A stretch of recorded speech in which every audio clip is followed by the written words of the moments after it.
These days, food donations leave the Community Food Sharing Association as fast as they come in. This batch destined for the St. Teresa's Food Bank in the center of St. John's. Most of our bins right now are empty. So we'd really love to see these being filled before the holiday season. Some shelves empty too. Manager Tina Bishop calls it heartbreaking because this holiday season they expect to help 8,500 families, 500 more than last year. Demand is up right across the board. Bishop says it cost a whopping 67% more to buy food this year compared to last. Shipping costs to deliver that food to 60 food banks across the province up 51%.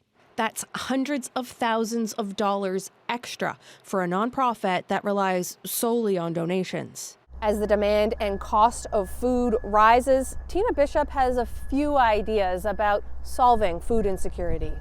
A short-term fix, a grocery rebate.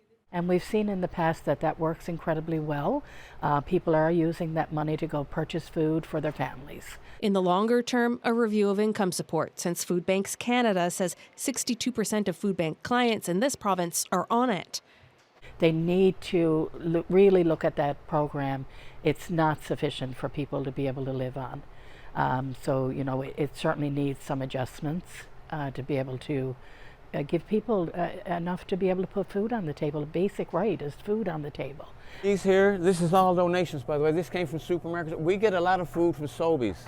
Over at the Conception Bay South Food Bank, volunteers pack up nearly 400 hampers, like this one. Enough food for 2, maybe 3 days, given out once a month. Unfortunately, one of our problems now is donations are down. The demand keeps going up, so it's getting harder and harder and harder. They spend $15,000 to $25,000 a month on food, but haven't had to cut back on what goes in a hamper yet. But they're thinking about it. And like Bishop, Wells is calling for help from governments. We get absolutely nothing from government. And in fact, I've even heard government people say there's no need of food banks. If there's no need of food banks, why are we here? He says a break on the food bank's rent would go a long way, so would lower taxes. Heather Gillis, CBC News, St. John's.